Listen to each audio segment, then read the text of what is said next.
Hello and welcome to World in 5. Zimbabwe is confident of a better summer cropping season based on forecasts that project a better 2024-25 season. This came out during the climate experts meeting held in Zimbabwe with 16 SADC member states from the National Meteorological and Hydrological Services.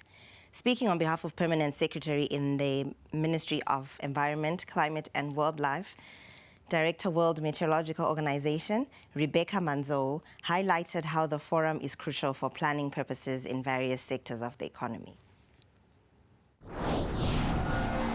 Today is our privilege as the Met Department to host climate experts from all the SADC countries. They will be crunching numbers, putting them in their computers, because forecasting is a science. After they've crunched the numbers, they've used the different models, we'll be in a position to come up with a forecast, seasonal forecast, for the 2024-2025 rainfall season. So this is what this is all about. The announcement will be done next week, but these are the experts working on the seasonal forecast. So this is what this is all about. Last week, the WHO declared monkeypox, also known as Mpox, a public health emergency of international concern, underscoring the potential for further global transmission. So far this year, there have been more than 18,700 suspected or confirmed Mpox cases reported in the last 12 African countries, with the Democratic Republic of Congo being the hardest hit, recording cases in all its 26 provinces. The WHO has activated an emergency use listing to help overcome regulatory hurdles and enable vaccination rollout in African countries. I think first important to note that for most people in most parts of the world, we're not really thinking of grappling with another major pandemic like COVID was. But indeed, this past week, the Director General of the World Health Organization declared a public health emergency of international concern, which definitely does mean that Mpox is a concern of ours that we have been and will continue to monitor and track really closely. Effective surveillance, effective contact tracing, alongside robust risk communication and community engagement, those are the best ways to control the spread of Mpox, both within countries but also across borders. Some legislators across the country are lobbying for the development vocational training centers. In their appeal, they highlighted how vocational centers are key in equipping youths with skills.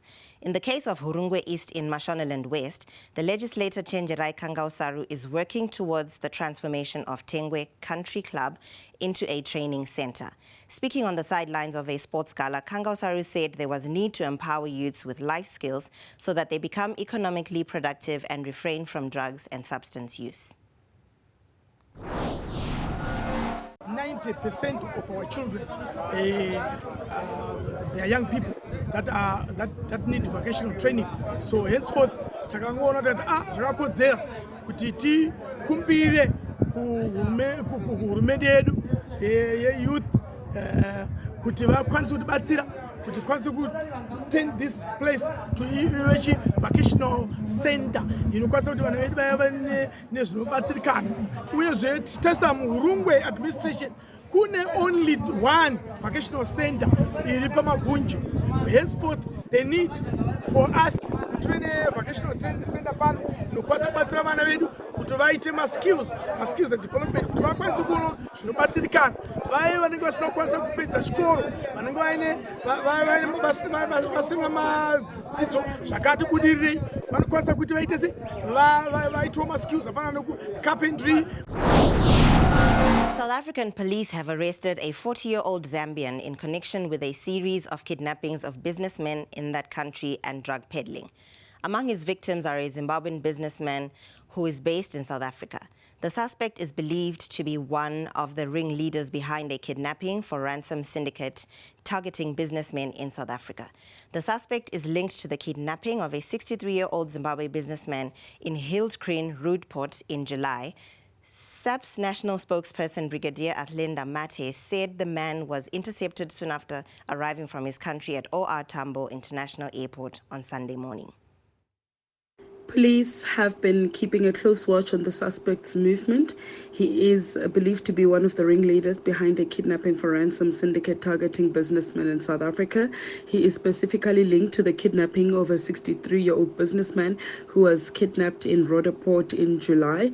On the same day that the businessman was rescued, police made the discovery of 300 million worth of crystal meth drugs that were seized at 2 properties in Fourways and a hotel in Bruma. So we have been looking for this particular suspect. We also believe that he is a key figure in the drugs that were found. So we would like to congratulate our team who have been hard at work in tracing this particular suspect. So upon arrival at the OR Tambo International Airport, he was intercepted and arrested.